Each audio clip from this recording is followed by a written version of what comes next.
Good morning, students. My name is Jaspreet Kaur. Now we will start our first chapter, Matter in Our Surrounding, of class ninth. Our first chapter name is Matter in Our Surrounding.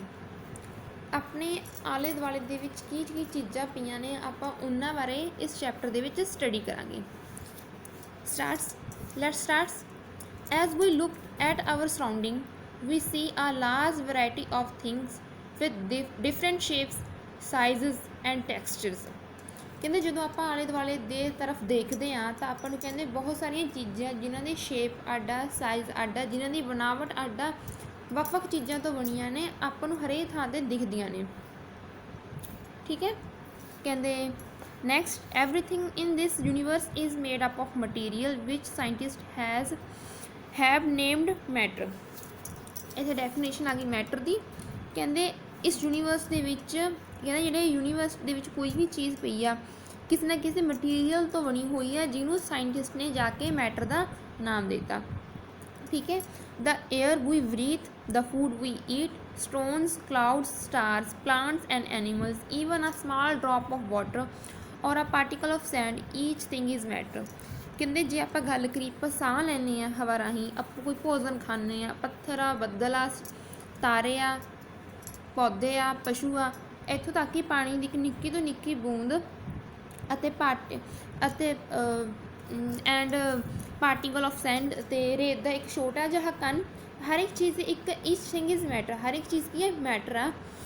We can also see as we look around all the things mentioned above occupy space that is volume and have mass। ਕਹਿੰਦੇ ਜਿਹੜੀਆਂ ਆਪਾਂ ਚੀਜ਼ਾਂ ਉੱਪਰ ਕਹਿ ਕੇ ਆਏ ਆਂਗੇ, ਤਾਰੇ, ਬੱਦਲਾਂ ਬਾਰੇ ਜਾਂ ਪਾਣੀ ਦੀ ਕਿਸੇ ਬੂੰਦ ਬਾਰੇ ਗੱਲ ਕੀਤੀ, ਕਹਿੰਦੇ ਇਹ ਹਰ ਇੱਕ ਚੀਜ਼ਾਂ ਕਹਿੰਦੇ ਜਿਹੜੀਆਂ ਆਪਾਂ ਉੱਪਰ ਮੈਂਸ਼ਨ ਕਰ ਰਹੇ ਹਾਂ ਇਹ ਕਹਿੰਦੇ ਸਪੇਸ ਆਕੂਪਾਈ ਕਰਦੀਆਂ ਗੀਆਂ, ਮਤਲਬ ਜਿੱਥੇ ਵੀ ਡਿੱਗਦੀ, ਜਿਵੇਂ ਹੁਣ ਬੂੰਦ ਡਿੱਗਦੀ ਹੈ ਸਪੇਸ ਆਕੂਪਾਈ ਕਰਦੀ ਹੈ। ਇਹਦੇ ਇੱਕ ਵੋਲਿਊਮ ਹੋਊਗਾ ਪਾਣੀ ਦੀ ਬੂੰਦ ਦਾ, ਠੀਕ ਹੈ, ਡ੍ਰੌਪ ਵਾਟਰ ਆਫ ਡ੍ਰੌਪ, ਅਤੇ ਉਹਦਾ ਇੱਕ ਮਾਸ ਹੋਣਾ। Next, since early times human beings have been trying to understand their surroundings. ਕਹਿੰਦੇ ਪਹਿਲਾਂ ਜੋ ਮਨੁੱਖ ਸੀ ਉਹਨਾਂ ਨੇ ਸਟਾਰਟਿੰਗ ਦੇ ਵਿੱਚ ਆਪਦੇ ਆਲੇ ਦੁਆਲੇ ਨੂੰ ਸਮਝਣ ਦੀ ਕੋਸ਼ਿਸ਼ ਕੀਤੀ। Early Indian philosopher classified matter in the form of 5 basic elements. ਕਹਿੰਦੇ ਜਿਹੜੇ ਪਹਿਲਾਂ ਫਿਲੋਸਫਰ ਸੀ, ਇੰਡੀਅਨ ਦੇ ਫਿਲੋਸਫਰ ਸੀ, ਕਹਿੰਦੇ ਉਹਨਾਂ ਨੇ ਦੱਸਿਆ ਕਿ ਜਿਹੜਾ ਮੈਟਰ ਆ ਹੈ ਨਾ ਉਹ 5 ਚੀਜ਼ਾਂ ਤੋਂ ਮਿਲ ਕੇ ਬਣਦਾ ਗਾ, ਅਤੇ ਉਹ ਜਿਹੜੀਆਂ 5 ਚੀਜ਼ਾਂ ਤੋਂ ਮਿਲ ਕੇ ਬਣਦਾ ਉਹਨਾਂ 5 ਚੀਜ਼ਾਂ ਨੂੰ ਕੰਬਾਈਨ ਕਰਕੇ ਉਹਨਾਂ ਨੇ ਉਹਦਾ ਨਾਮ ਦਿੱਤਾ ਪੰਜ ਤੱਤਵ। ਪੰਜ ਤੱਤਵ ਕਿਹੜੇ ਕਿਹੜੇ ਸੀ? Air, earth, fire, sky and water.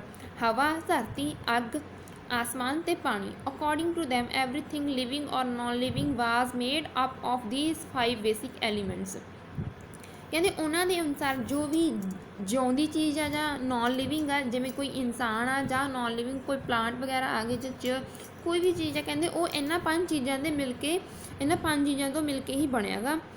ਐਂਸ਼ੀਐਂਟ Greek philosopher had arrived at a similar classification of matter. ਕਹਿੰਦੇ ਇੱਕ ਗ੍ਰੀਕ ਦਾ ਫਿਲੋਸਫਰ ਸੀ ਪਹਿਲਾਂ, ਉਹਨੇ ਵੀ ਮਿਲਦੀ ਜੁਲਦੀ ਹੀ ਮੈਟਰ ਅਤੇ ਇਸ ਮੈਟਰ ਦੀ ਇਹੋ ਜਿਹੀ ਇੱਕ ਆਪਾਂ ਨੂੰ ਸਟੱਡੀ ਦਿੱਤੀ। Modern day scientist has evolved 2 types of classification of matter. ਕਹਿੰਦੇ ਹੁਣ ਜੋ ਸਾਇੰਸ ਸਟੱਡੀ ਕਰ ਰਹੀ ਹੈ, ਤਾਂ ਆਪਾਂ ਪਹਿਲਾਂ ਦੀ ਸਾਇੰਸ ਦੀ ਗੱਲ ਕੀਤੀ ਸਾਇੰਟਿਸਟ ਦੀ, ਕਹਿੰਦੇ ਹੁਣ ਜੋ ਸਾਇੰਟਿਸਟ ਸਟੱਡੀ ਕਰ ਰਹੇ ਨੇ ਉਹ ਕਹਿੰਦੇ ਕਿ ਮੈਟਰ ਨੂੰ ਆਪਾਂ 2 ਤਰ੍ਹਾਂ ਡਿਫਾਈਨ, ਮਤਲਬ 2 ਤਰ੍ਹਾਂ ਕਲਾਸੀਫਾਈ ਕਰ ਸਕਦੇ ਹਾਂ, ਦੱਸ ਸਕਦੇ ਹਾਂ ਕਿ ਇੱਕ ਤਾਂ ਉਹਦੀ ਫਿਜ਼ੀਕਲ ਸਟੇਟ ਪ੍ਰੋਪਰਟੀਜ਼ ਕਿਹੜੀਆਂ ਹੋਣਗੀਆਂ ਅਤੇ ਦੂਜਾ ਉਹਦਾ chemical nature. Modern day scientist has evolved 2 types of classification of matter based on their physical property and chemical nature. In this chapter we shall learn about the matter based on its physical property. Chemical aspects of matter will be taken up in subsequent chapters. ਕਹਿੰਦੇ ਇਸ chapter ਦੇ ਵਿੱਚ ਸਿਰਫ physical properties ਬਾਰੇ discuss ਕਰਾਂਗੇ, chemical ਦੇ ਵਿੱਚ ਬਾਅਦ ਵਿੱਚ। Our first topic is physical nature of matter. Matter is made up of particles. ਕਹਿੰਦੇ ਫਿਜ਼ੀਕਲ ਮੈਟਰ ਦਾ ਮਤਲਬ ਫਿਜ਼ੀਕਲ ਨੇਚਰ ਮਤਲਬ ਉਹਦੀ ਬਾਹਰੀ ਫਿਜ਼ੀਕਲ ਮਤਲਬ ਬਾਹਰੀ ਦਿਖਾਵਟ ਕਿੱਦਾਂ ਦੀ ਹੋਊਗੀ, ਮੈਟਰ ਦੀ ਬਾਹਰੋਂ ਕਿੱਦਾਂ ਦਿਖਦਾ ਹੋਊਗਾ। ਕਹਿੰਦੇ ਫਸਟ ਕਹਿੰਦੇ matter is made up of particles. ਕਹਿੰਦੇ ਜਿਹੜਾ ਕਹਿੰਦੇ ਮੈਟਰ ਹੋਊਗਾ ਨਾ ਛੋਟੇ ਜਿਹੜਾ ਪਦਾਰਥ ਹੋਊਗਾ ਛੋਟੇ ਤੱਤਾਂ ਨੂੰ ਮਿਲ ਕੇ ਬਣਿਆ ਹੋਣਾ। Matter is made up of the particles. For a long time two school thought prevailed regarding the nature of matter.